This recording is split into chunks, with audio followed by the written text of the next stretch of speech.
Hi students, hope you all are very busy in preparing for your exams.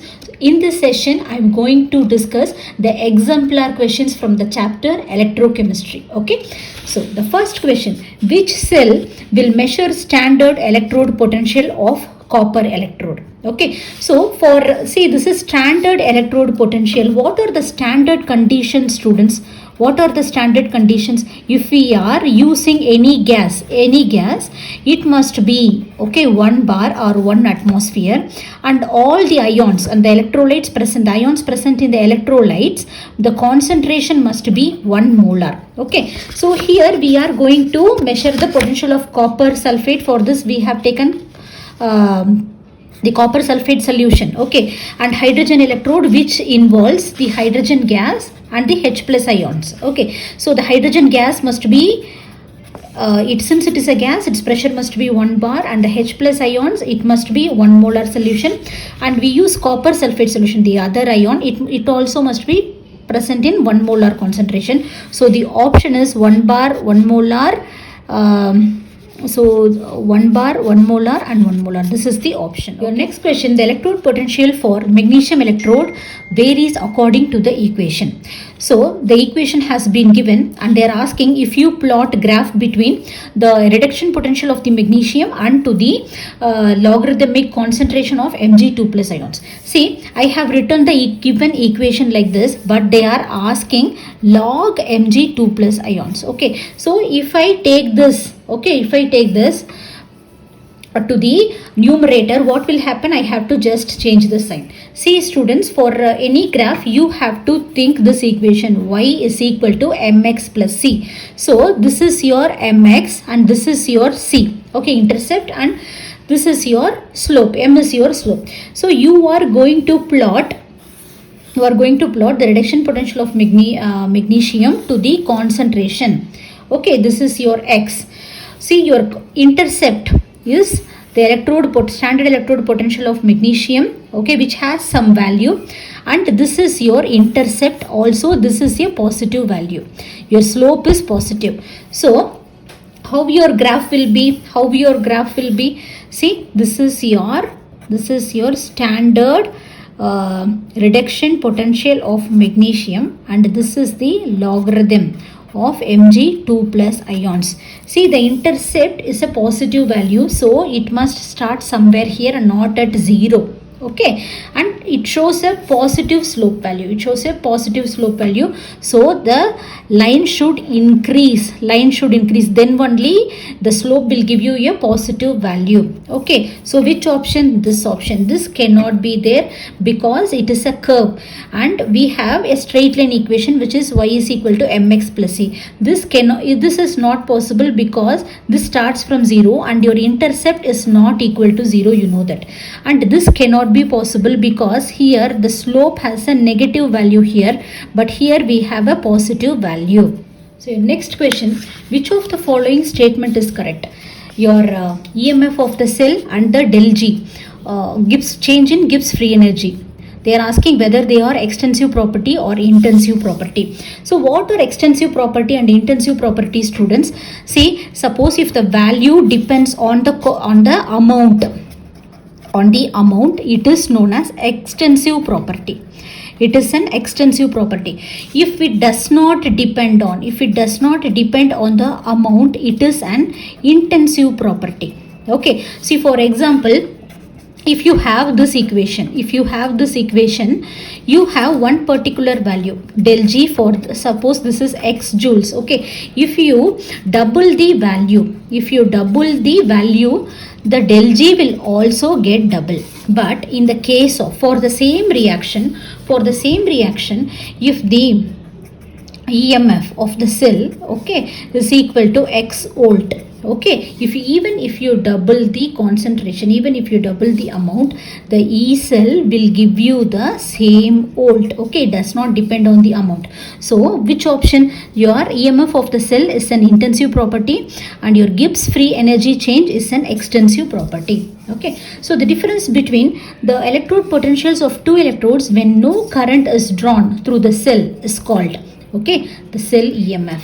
Okay, Which of this following statement is not correct about an inert electrode in a cell? So what is an inert electrode, students?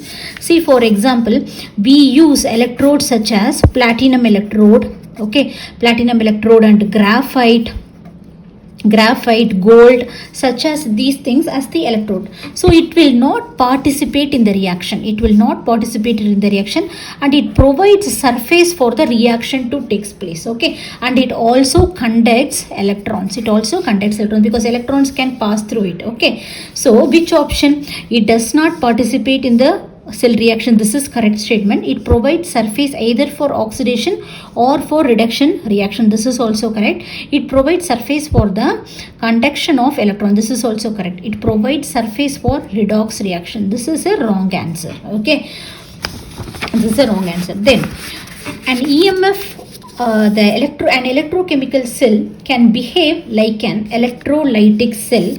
We know the electrochemical cell. I am going to explain the galvanic cell only. So this is zinc in zinc sulfate solution and a copper electrode, okay, in copper sulfate solution, and it is connected through salt bridge, and we also connect these two electrodes, okay, through a voltmeter so that we can measure the potential difference.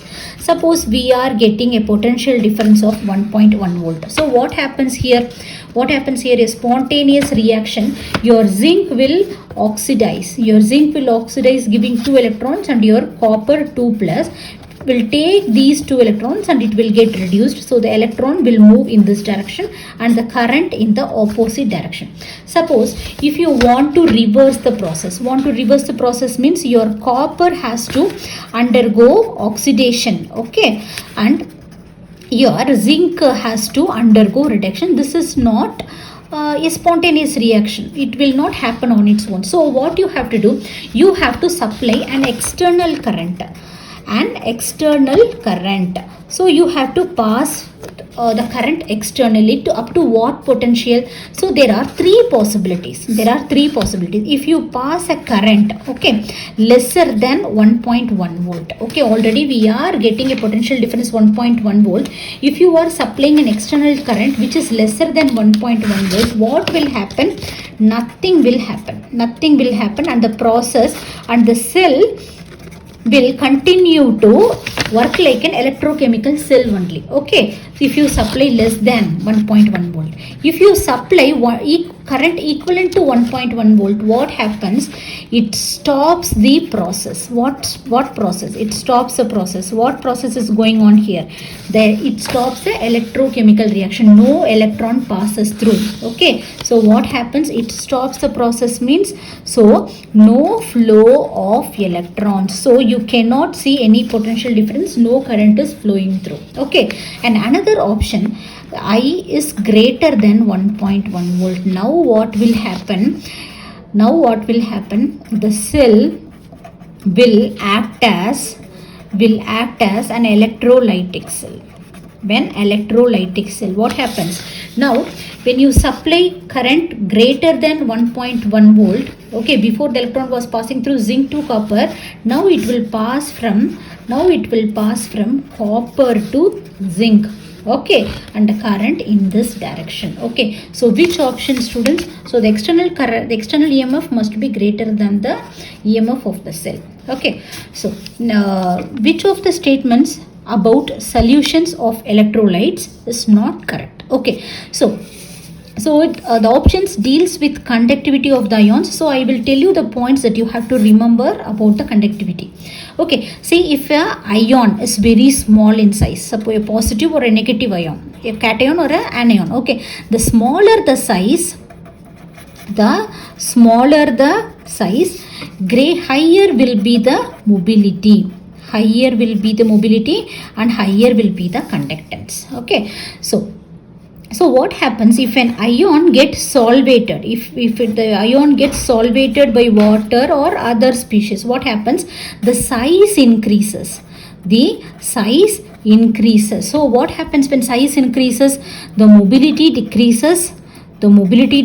And automatically the conductivity will come down. Okay, so what happens when the viscosity means it is very viscous, so it is very thick. What happens? It also brings down the mobility. So the mobility decreases, the conductivity also decreases. Okay, when you increase the temperature, when you temperature means what? The collision increases.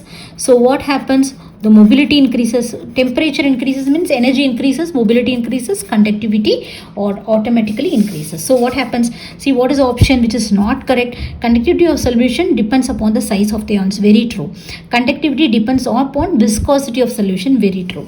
Conductivity does not depend upon solvation of ions present in the solution. This is not correct. It depends upon the solvation of ions. Okay, so option is third one. Conductivity of solution increases with temperature. This is also correct. Okay, so the next question, using the data, see from this up to 5 questions, I'm going to tell you a very good trick which will be very useful for you. Okay, please listen. Using the data given below, find out the strongest reducing agent. Okay, so what they have given? They have given a set of potential of the various species. Okay, provided they have given the reduction potential. Okay, and they are asking about the strongest reducing agent. See, I have prepared like this, so that for the other 5 questions this will be very helpful. Okay, so what they have given the reduction potential. Okay, for the chromium species, for the chlorine and the manganese species, and for the another chromium molar species. Okay, so they have given the reduction potential. Okay, see, write it down with the appropriate sign. Okay, so write down the oxidation potential also. You no need to do anything, just change the sign with the same magnitude.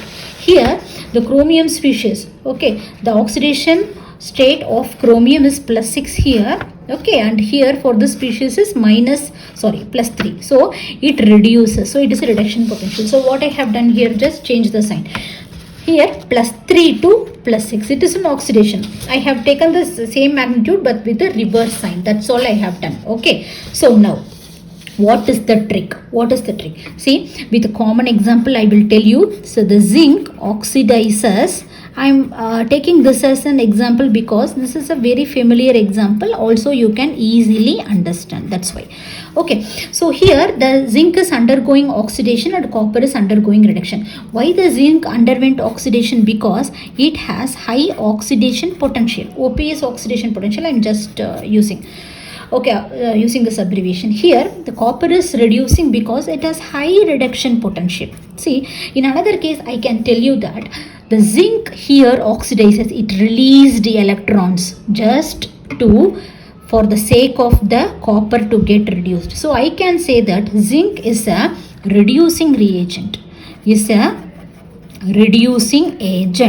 Okay, and copper, what it does, only because of the copper the zinc underwent oxidation. Without copper the zinc would not have released electrons. So I can say the copper as the oxidizing agent. So what is the trick? Students? See, what is the trick? Higher the oxidation potential, higher will be the reducing power. Please remember, higher the reducing power. Based on this trick only we are going to solve. And higher the reduction potential, your greater will be the oxidizing power. Okay, that's all.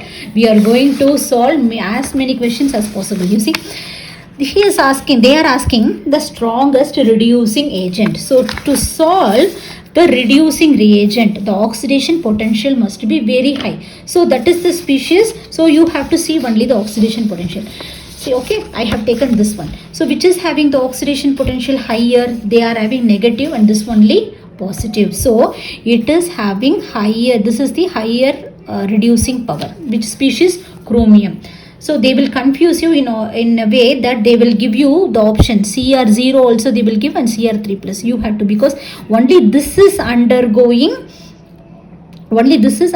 oxidation. Okay, so higher the oxidation potential, higher the reducing power. So the option is Cr and not Cr3+. Be careful. Okay.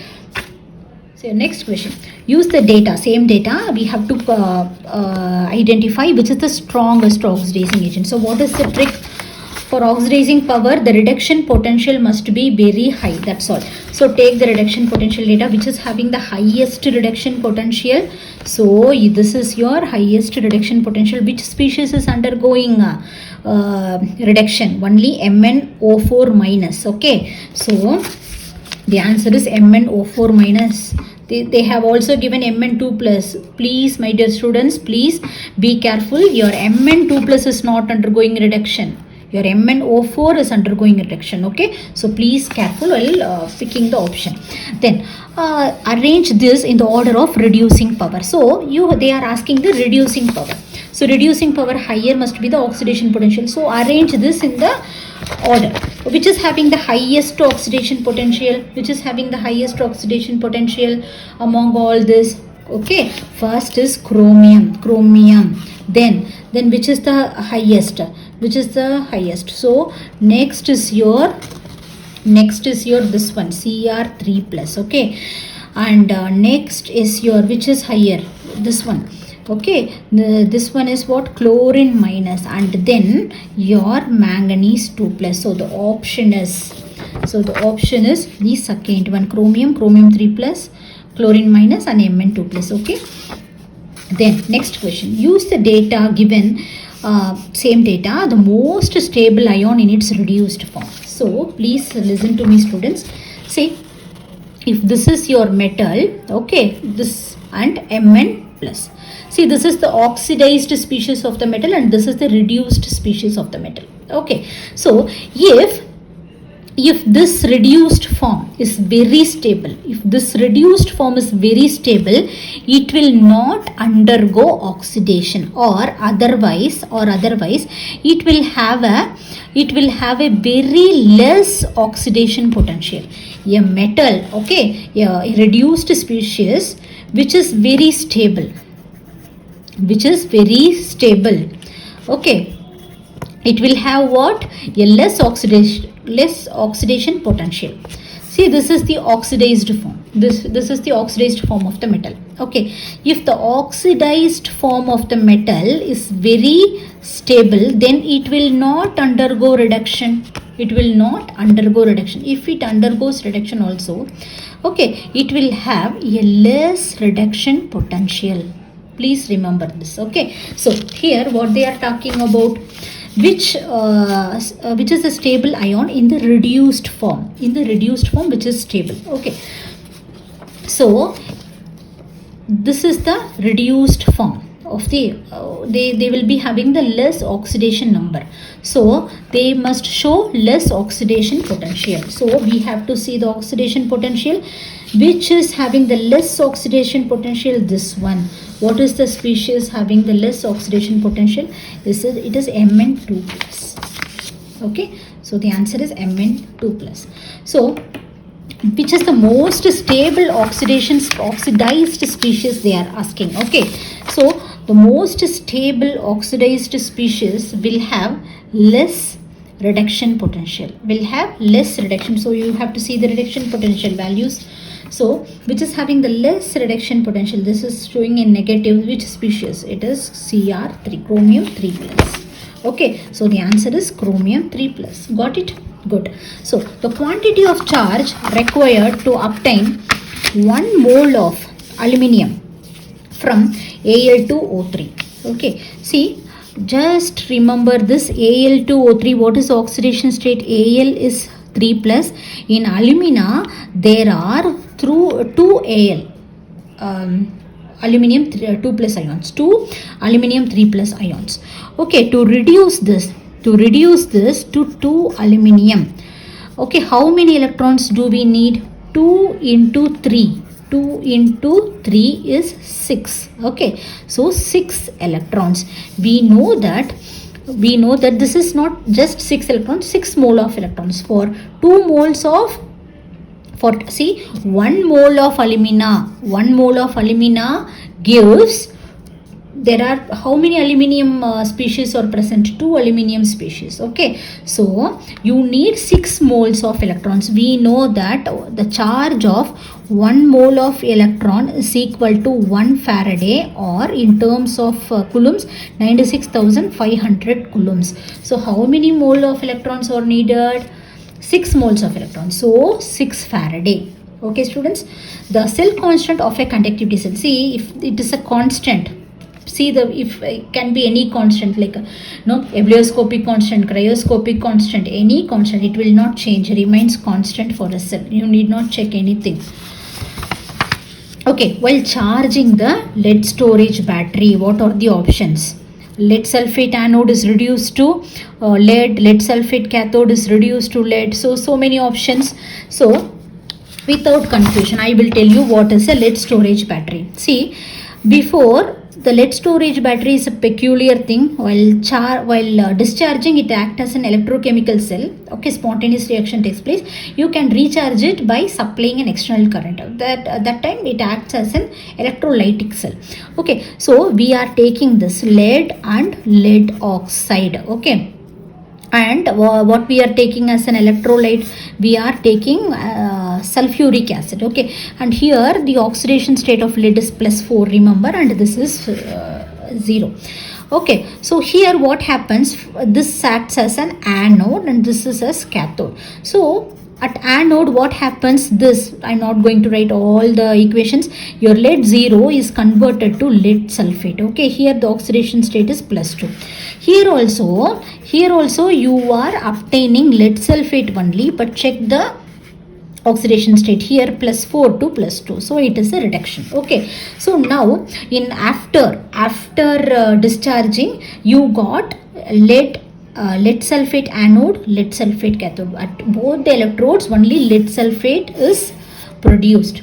Okay, while no, you have to charge it. Charge it means what? You have to supply an external current now.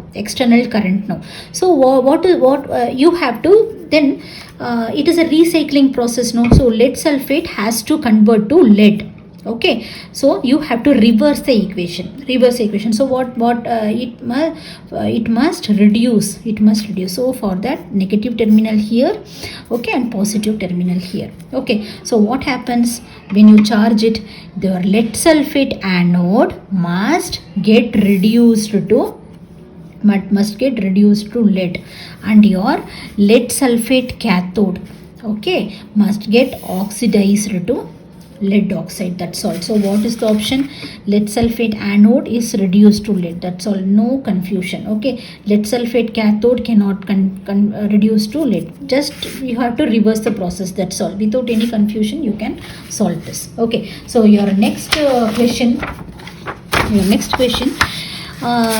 What is the molar conductivity of NH4OH? See, this is a weak electrolyte, so we have to use the Cold-Rush law. Okay, so for NH4OH, okay, so equivalent conductivity, so it cannot undergo dissociation completely, so we have to use the strong electrolytes.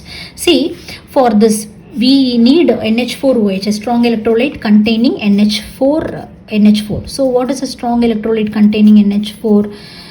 So I am taking ammonium chloride.